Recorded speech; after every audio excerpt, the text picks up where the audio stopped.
हैं कि 16 जून 2024 रविवार को है गंगा दशहरा। दोस्तों, गंगा दशहरा का दिन बहुत ही ज्यादा बड़ा और विशेष होता है। गंगा दशहरा के नाम में ही आप लोगों को कुछ कुछ बात तो समझ आ रही होगी कि यह दिन एक लोटा गंगा जल के लिए बहुत ही ज्यादा विशेष और महत्वपूर्ण होता है और इस दिन एक लोटा गंगा जल हमारे लिए बहुत ज्यादा जरूरी होता है। तो दोस्तों, आप लोगों को इस दिन एक लोटा गंगा जल वाला उपाय कैसे करना है, गंगा जल का कैसे इस्तेमाल करना है, क्योंकि दोस्तों इसका नाम ही गंगा दशहरा है। तो इस दिन आप लोगों को कैसे एक लोटा गंगा जल का इस्तेमाल करना है, कैसे एक लोटा गंगा जल वाला उपाय करना है, यह सारी जानकारी हम आपको इस वीडियो में यहां पर देने वाले हैं। सबसे पहली चीज दोस्तों, गंगा दशहरा का दिन ऐसे बार बार नहीं आता है। मौका जब आपको मिलता है तो उस मौके को आपको अपने हाथ से नहीं जाने देना चाहिए और इस गंगा दशहरा का आपको लाभ जरूर उठाना चाहिए। दोस्तों, आप सभी लोग जानते हो कि पंडित जी अपनी कथाओं में बहुत सारे उपाय बता चुके हैं और बहुत सारे उपाय लोग भूल भी चुके हैं। पर दोस्तों, जो उपाय आप लोग भूल चुके हो उन उपायों का फल आज भी लोगों को मिलता है जब लोग उन उपायों को करते हैं। ठीक है, उसी तरीके से दोस्तों, गंगा दशहरा का जो दिन होता है, यह दिन भी साल में सिर्फ एक बार आता है और जब एक बार आता है तो एक बार आए हुए उस दिन पर जब आप लोग कोई एक विशेष उपाय करते हो तो एक लोटा गंगा जल वाला उपाय का जो फल है वो आपको बहुत ही जल्दी और बहुत बड़ा होकर मिलता है। इसीलिए दोस्तों, आप लोगों को इस दिन एक लोटा गंगा जल का कैसे उपाय करना है वो हम इस वीडियो में आप लोगों को बताएंगे। साथ ही में आपको एक लोटा गंगा जल का कैसा उपयोग करना है वो भी हम इस वीडियो में आपको बताएंगे। गंगा दशहरा के दिन इस एक लोटा गंगा जल वाला उपाय को आप लोगों को कर लेना है। दोस्तों, अब हम समझते हैं इस वाले उपाय को हमें करना किस समय है। तो सबसे पहली बात दोस्तों, हम समझते हैं कि ये एक लोटा गंगा जल वाला उपाय करना किसको है। तो देखिए, यहां पर सीधी सी बात है कि ये एक लोटा गंगा जल वाला जो उपाय है ये किस लिए किया जा रहा है। यह मनोकामना को पूर्ण करने के लिए किया जा रहा है या आपके जीवन में जो दुख और परेशानियां हैं उनको दूर करने के लिए किया जा रहा है, या आपका कोई बड़ा काम है जो कि नहीं हो पा रहा है, आप उसके लिए इस उपाय को कर सकते हो। तो सीधी सी बात यह है कि आप अपनी किसी भी प्रकार की मनोकामना के लिए इस वाले उपाय को कर सकते हो। तो यह उपाय वह व्यक्ति कर सकता है जिस व्यक्ति को अपनी किसी भी प्रकार की मनोकामना भगवान शिव जी से पूर्ण करवानी हो। और अगर कोई भी माताएं बहनें जो है अपने घर की सुख और शांति के लिए, घर में धन समृद्धि को बढ़ाने के लिए वाला उपाय करना चाहती, घर की लक्ष्मी होती हैं और जब घर की लक्ष्मी कोई विशेष उपाय करती है तो उसका फल ही बहुत जल्दी मिल जाता है और बहुत बड़ा होकर मिलता है। अन्यथा इस उपाय को कोई भी व्यक्ति कर सकता है, चाहे वह बड़ा हो, चाहे वो छोटा हो, चाहे वह बच्चा हो। जिस व्यक्ति को ये एक लोटा गंगा जल वाला उपाय समझ आ गया वह व्यक्ति इस एक लोटा गंगा जल वाला उपाय को गंगा दशहरा के दिन जरूर करे, क्योंकि उसको इस उपाय को फल बहुत ही जल्दी मिल जाएगा। क्योंकि गंगा दशहरा के दिन भगवान शिव जी बहुत आसानी से प्रसन्न हो जाते हैं। तो आइए अब हम समझते हैं कि इस एक लोटा गंगा जल वाला उपाय को आपको करना कैसे है और इस उपाय को करने का जो समय है वो क्या है। तो देखिए, इस गंगा दशहरा के दिन किए जाने वाले ये एक लोटा गंगा जल वाला जो उपाय है यह मुख्य रूप से सुबह के समय होगा। किस समय होगा? सुबह के समय होगा। आपको कोशिश यही करनी है कि सुबह के समय हम इस एक लोटा गंगा जल वाला उपाय को कर लें।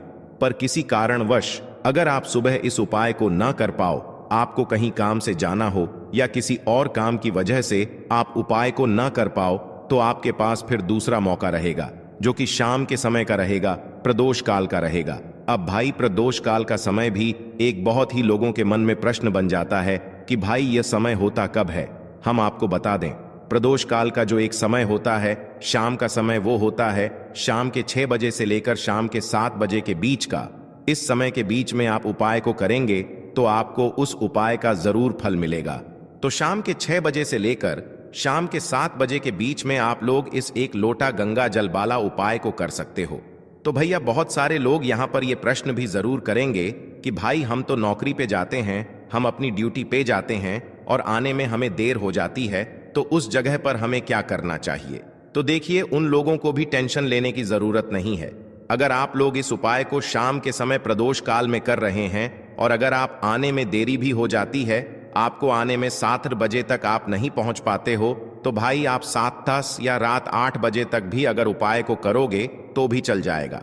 और अगर इससे भी थोड़ा देर हो जाती तो भी आप उपाय को कर सकते हो। गंगा दशहरा के दिन बस कोशिश करना कि समय के थोड़ा मतलब अंतर्गत ही कर लो, पर किसी कारणवश अगर ना कर पाओ तो फिर आप थोड़ा देरी से भी कर सकते हो। आपको उपाय का फल जरूर मिलेगा, क्योंकि भगवान शिव बहुत ज्यादा प्रसन्न होते हैं सभी भक्त गणों से जो उनको प्रसन्न करते हैं। तो अब हम यहां पर समझते हैं कि आपको उपाय कैसे करना है। सबसे पहली चीज दोस्तों, आपको एक लोटा गंगा जल गंगा दशहरा के दिन शिवलिंग पर किस तरह से चढ़ाना है, जिसके बाद आपकी बड़ी से बड़ी मनोकामना पूरी हो जाएगी और आपको अपने जीवन में सब कुछ मिल जाएगा। दोस्तों, जल तो सभी चढ़ाते हैं, लेकिन शिवलिंग पर जो जल चढ़ाया जाता है उसको चढ़ाने का भी एक नियम होता है। किस तरह से आपको वह जल चढ़ाना है आज की वीडियो में यह हम आपको बताएंगे। और इस तरह से दोस्तों, जब आप जल चढ़ाएंगे बहुत जल्दी आपकी मनोकामना पूरी हो जाएगी। आपके जीवन में जो दुख और कष्ट हैं वो भी दोस्तों बहुत तेजी के साथ आप देखेंगे कि दूर होते चले जाएंगे। तो दोस्तों, अगर आप भी अपने जीवन में सब कुछ हाट चुके हैं या आपको लगता है कि अब आपके जीवन में कुछ भी अच्छा नहीं होने वाला है या अच्छा नहीं होने की सारी उम्मीद है दोस्तों, अगर आपके पास समाप्त हो चुकी हैं, खत्म हो चुकी हैं, तो दोस्तों आपको यह एक लोटा गंगा जल का उपाय करना है। बस इसके बाद आप देखेंगे कि बहुत बड़ा बदलाव आपके जीवन में आएगा। दोस्तों, जब व्यक्ति हर तरफ से हार जाता है, हर जगह से उसे जब निराशा मिलने लगती है और उसे अपने ही जब पराये लगने लगते हैं, तब दोस्तों व्यक्ति को महादेव की शरण में जरूर जाना चाहिए, क्योंकि महादेव ही एक ऐसे देवता हैं जो कि अपने भक्त की बड़ी से बड़ी मनोकामना को भी बहुत जल्दी पूरा कर देते हैं। और महादेव की शरण में जो भक्त जाता है, कभी भी महादेव उसे खाली हाथ नहीं लौटने देते हैं। अपने उस भक्त की जरा सी पूजा से प्रसन्न होकर अपने उस भक्त के जीवन के हर दुख को वो हर लेते हैं, हर संकट को वो दूर कर देते हैं। तो दोस्तों, देवों के देव महादेव का एक नाम भोलेनाथ भी है। तो दोस्तों, आप सभी जानते हैं भोलेनाथ नाम उनका इसलिए है क्योंकि दोस्तों वह इतने भोले हैं कि अपने भक्त की जरा सी पूजा से ही वह प्रसन्न हो जाते हैं। एक लोटा गंगा जल भी यदि कोई महादेव को समर्पित कर देता है तो महादेव अपने उस भक्त की हर मनोकामना को पूरा कर देते हैं और उसके जीवन में वो ढेर सारी खुशियों को भी भर देते हैं। तो दोस्तों, सप्ताह का जो हर दिन होता है वो किसी ना किसी देवता को समर्पित होता है। उसी तरह से दोस्तों, गंगा दशहरा का जो दिन है ये देवों के देव महादेव को समर्पित है। यानी कि गंगा दशहरा का जो दिन है, आप सभी जानते हैं कि सबसे ज्यादा पूजा की जाती है महादेव की। इसी के साथ दोस्तों, अगर आप गंगा दशहरा के दिन शिवलिंग का अभिषेक करते हैं या शिवलिंग पर जल चढ़ाते हैं तो शिव जी आपकी पूजा से बहुत ही प्रसन्न होते हैं और आपके जीवन में जो भी कुछ आपको चाहिए दोस्तों, सब कुछ आपको अपने जीवन में मिल जाता है। तो दोस्तों, कैसे करना है उपाय, किस तरह से आपको एक लोटा जल गंगा दशहरा के दिन शिवलिंग पर चढ़ाना है, सब कुछ आपको वीडियो में बताने वाले हैं। तो दोस्तों, आपको यहां पर एक लोटा जल लेना है अपने घर का, क्योंकि दोस्तों जब आप अपने घर से एक लोटा जल चढ़ाते हैं शिवलिंग पर तो वो जल शिवलिंग से होता हुआ माता रानी के हस्त कमल पर जाता है और इससे दोस्तों आपके जो पितृ हैं वो भी हमेशा प्रसन्न रहते हैं। तो दोस्तों, आपको एक लोटा जल लेना है अपने घर से और उस एक लोटा जो जल आपने लिया है उसके अंदर आपको डालना है थोड़ा सा गंगा जल, ठीक है ना? थोड़ा सा गंगा जल डाल लेंगे और एक लोटा जल आप ले लेंगे। इसके बाद दोस्तों आपको लेनी है एक बेलपत्र। तो दोस्तों, वैसे तो 108 बेलपत्र बहुत शुभ मानी जाती हैं, लेकिन एक बेलपत्र भी आप यहां पर ले सकते हैं, क्योंकि एक बेलपत्र से भी शिव जी हमेशा ही प्रसन्न होते हैं।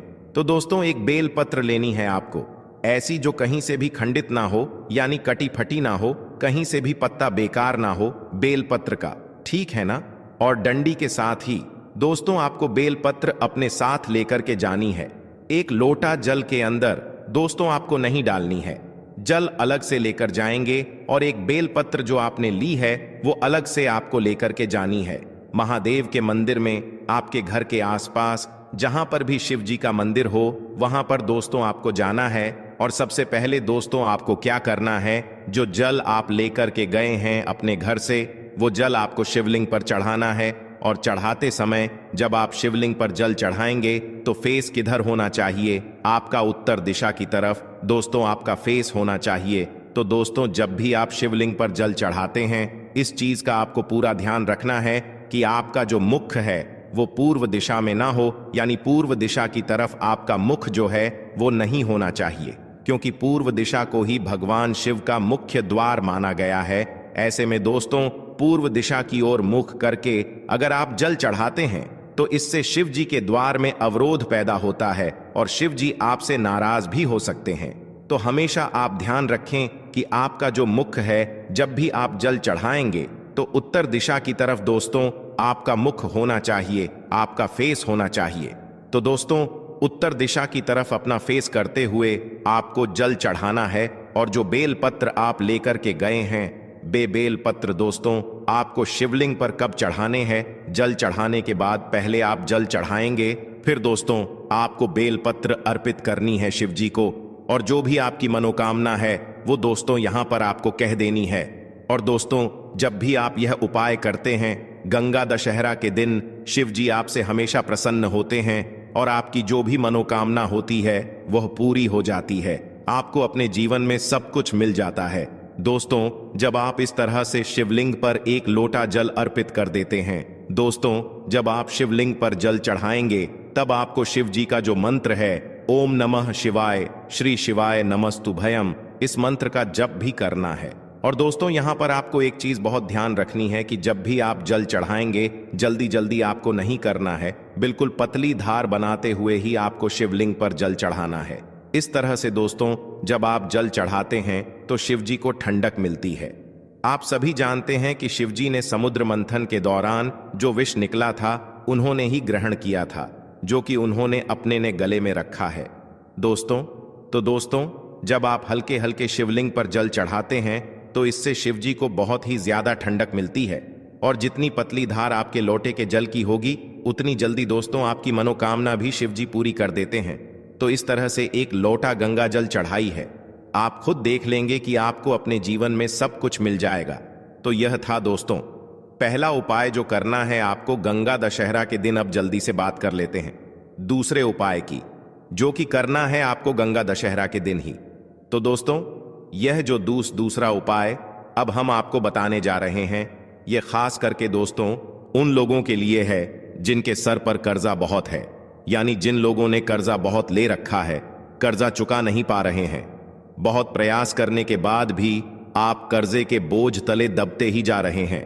आप किसी से उधार लेते हैं यह सोचकर कि थोड़े दिन में ही आप उस पैसे को चुका देंगे, लेकिन कुछ ना कुछ आपके साथ ऐसा हो रहा है कि आप दूसरों का पैसा नहीं दे पा रहे हैं। या फिर दोस्तों आपको धन को लेकर हमेशा परेशान होना पड़ता है, किसी ना किसी से उधार हमेशा ही आपको लेना पड़ता है। तो यह दूसरा उपाय करना है आपको गंगा दशहरा के दिन करके देख लीजिए, सारा कर्जा आपके सर से उतर जाएगा और धन से जुड़ी जितनी भी समस्याएं हैं, जितनी भी प्रॉब्लम्स हैं, वो बहुत तेजी के साथ दूर होने लगेंगी। तो दोस्तों उपाय को करने के लिए आपको यहां पर लेना है शहद, ठीक है ना? शहद लेना है और आपको गंगा दशहरा के दिन शिवलिंग का अभिषेक करना है शहद से। तो दोस्तों कितने गंगा दशहरा करना है? यह उपाय आपको कम से कम 5 गंगा दशहरा करना है। करके देख लीजिए जी, आप देखेंगे कि जब आप शहद से शिवलिंग का अभिषेक करेंगे तो आपके जीवन में जो कर्जे से जुड़ी समस्याएं हैं वह दूर हो जाएंगी। और इसी के साथ दोस्तों धन वृद्धि आपके जीवन में बहुत तेजी के साथ होगी और जितना भी कर्जा आपके सर पे है वह भी दोस्तों बहुत तेजी के साथ उतरने लगेगा। दोस्तों जब भी आप कोई उपाय करते हैं पूरी सच्ची श्रद्धा के साथ करते हैं, भोलेनाथ पर पूरा विश्वास रख करके करते हैं, तो दोस्तों भोलेनाथ अपने भक्तों के जीवन में जितने भी दुख और कष्ट होते हैं उन्हें तो दूर कर ही देते हैं। अपने भक्तों को कभी वह दुखी नहीं होने देते हैं। तो दोस्तों अगर आप अपने जीवन में हर तरफ से हार चुके हैं, हर तरफ से आपको ऐसा लगता है कि आप कोई उम्मीद नहीं बची है आपके जीवन में, तो दोस्तों आपको महादेव की पूजा गंगा दशहरा के दिन जरूर करनी चाहिए। और सरल से उपाय जो हमने आपको बताए हैं उन उपायों को आप करके देख लें। आप देखेंगे कि आप अपने जीवन के समस्त दुखों से और कष्टों से हमेशा के लिए छुटकारा पा लेंगे। तो दोस्तों, देवों के देव महादेव की शरण में जो व्यक्ति जाता है, काल भी उसका कुछ नहीं बिगाड़ पाता है। आप सभी जानते हैं। तो दोस्तों, जो व्यक्ति महादेव की पूजा करता है, स्वास्थ्य भी उस व्यक्ति का हमेशा सही रहता है। कभी भी उस व्यक्ति को कोई बीमारी परेशान नहीं करती है। दोस्तों, जब भी आप शहद से अभिषेक करेंगे, तब आपको ओम नमः शिवाय इस मंत्र का जप भी दोस्तों आपको जरूर करना है। तो चलिए अब जल्दी से बात कर लेते हैं अपने तीसरे उपाय की, जो कि गंगा दशहरा के दिन ही आपको करना है। और ये जो तीसरा उपाय आपको बताने जा रहे हैं, इस उपाय को करने से मां लक्ष्मी की कृपा आपके घर परिवार पर सदैव बनी रहती है। और देखिए, मां लक्ष्मी की कृपा जब सदैव बनी रहेगी तो कभी भी आपको अपने जीवन में धन की कमी का सामना नहीं करना पड़ेगा। देखिए, सुख और दुख तो जीवन में लगे रहते हैं, है ना? लेकिन दुख कब बढ़ जाता है? जब व्यक्ति के पास धन नहीं होता है ना। क्योंकि अगर व्यक्ति के पास पैसा है, तो अगर उसका स्वास्थ्य ठीक नहीं है या कोई छोटा मोटा दुख जीवन में आ भी गया है ना, तो हमें लगता है कि हाँ चलो हमारे पास पैसा है, हम डॉक्टर को दिखा सकते हैं, कुछ भी कर सकते हैं, है ना। लेकिन अगर पैसा ही नहीं है ना, तो हम अपना इलाज तक एफर्ट नहीं कर सकते, इलाज तक नहीं करवा पाते हैं। जब व्यक्ति के पास पैसा नहीं होता है, तो इससे अंदाजा लगा सकते हैं कि पैसा कहते हैं सब कुछ नहीं होता है, लेकिन ऐसा नहीं है कि पैसा कुछ भी नहीं होता है। पैसा बहुत जरूरी होता है। तो देखिए, करना क्या है, आपको गंगा दशहरा वाले दिन आपको पक्षियों को कुछ ना कुछ खाने के लिए जरूर देना है। आप कहां पर देंगे? देखिए, इसे आप अपनी छत पर भी दे सकते हैं। अब बहुत सारे लोग क्या करते हैं कि पक्षियों के लिए छत पर दाना तो डालते हैं, लेकिन वहां साफ सफाई नहीं करते हैं। उससे क्या क्या होता है कि राहु एक्टिव हो जाता है और फिर बहुत सारी चीजें जो हैं वो जीवन में बिगड़ने लगती हैं। तो आप अपनी छत पर भी पक्षियों को दाना दे सकते हैं। बस ध्यान ये रहे कि कभी भी पक्षियों की जो डीट होती है ना, वो आपके छत पर ना हो। हमेशा साफ सफाई करते रहे। आप ये पक्षियों को दाना किसी बाहर भी जाकर दे सकते हैं।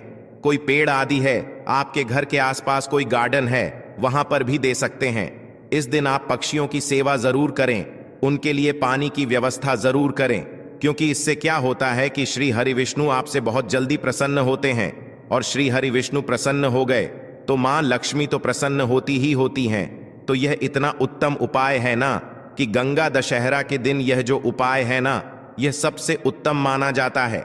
साथ ही साथ अगर आपके घर के द्वार पर इस दिन कोई भी आए, कुछ भी आपसे मांगने, कोई भी जरूरतमंद व्यक्ति हो, कोई गाय हो, कोई कुत्ता हो, उसे कभी भी खाली हाथ ना जाने दें, है ना। अगर कोई भी एनिमल्स आता है, उसे खाने के लिए दें। कोई जरूरतमंद अगर व्यक्ति आपके घर पर आ रहा है, तो उसकी मदद भी आप इस दिन जरूर करें। तो देखिए, बहुत अच्छे से उपाय आपको समझाने और बताने का